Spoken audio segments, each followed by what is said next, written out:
If only I had started sooner. Have you ever looked back at your life and said, if only I had started 5 years ago? Whether it's saving money, investing, getting fit, or learning something new, there's one painful truth most people only understand later. Time magnifies whatever you feed it. And the biggest mistake? Thinking you have more time to waste. Let me tell you something straight from the psychology of money. The most important choice you'll ever make isn't what job you take, what car you drive, or even how much you earn.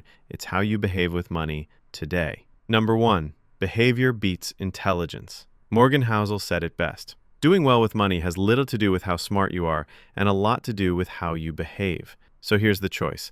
Will you be the person who lives for today and hopes tomorrow works out, or the person who understands that money grows quietly, slowly, and then all at once? It's not about being perfect, it's about being consistent. 5 years from now, the version of you that saved a little even when it wasn't easy will have built something, not because you earned more, but because you respected the power of compounding. Most people ignore it because it's slow, but the secret? Wealth is not built fast, it's built silently. Number two, the power of compounding. Let's break it down. If you invested just $5 a day, yes, the price of one snack, in 5 years at a modest 10% return, you'd have over $10,000. Do that for 10 years, you're close to $20,000. In 20 years, $60,000. But most people never start because it sounds boring, not flashy, not fast, not viral. They forget that compounding isn't just about money, it's about habits. Small actions, repeated, become unstoppable forces.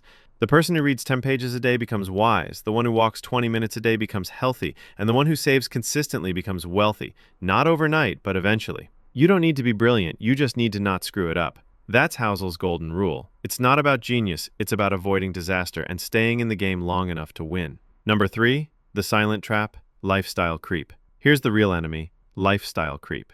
You make more, so you spend more. You upgrade the car, the phone, the vacations. But the truth? Wealth is what you don't see. The guy with the fancy watch might be broke. The woman with the modest clothes might be a millionaire. Most people spend money to look like they're doing well. But actual wealth? That's quiet. It's the money that's saved. It's the freedom to walk away from a toxic job. It's the peace of mind at night knowing you're not drowning in debt. And 5 years from now, you won't remember the shoes you bought, but you'll wish you had money in the bank. Number four, you don't need to be rich to start. Here's a myth. You need to be rich to start building wealth. That's wrong. You need to start, even if it's small. Housel explains that the most powerful tool in finance isn't intelligence, it's time. Warren Buffett made 99% of his wealth after age 50. Not because he found some secret investment, but because he started early and stayed consistent.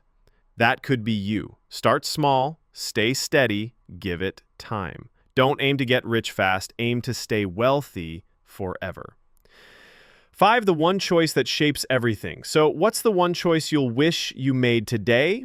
Here it is. Live below your means. Save consistently and let time work for you, not against you. Forget trying to impress people. Forget trying to time the market. Forget waiting for the perfect moment. Start now, even if it's small, even if it's messy, because the next 5 years will pass anyway. The only question is, will you look back with regret or gratitude? I'm glad I started versus I wish I had. In The Psychology of Money, Morgan Housel reminds us, the hardest financial skill is getting the goalpost to stop moving. Chase peace, not just money. Chase freedom, not just status. Because true wealth is waking up and doing what you want with who you want when you want. That's the reward of good financial behavior. That's the gift of consistency. So 5 years from now, make sure you're the one saying, I'm glad I started when I did, not the one whispering, I wish I had. If this message hit home, give it a like. It tells the algorithm this was worth watching. And if you're serious about leveling up your mindset, your habits, and your future, subscribe to the channel because the next video could be the one that shifts your entire perspective.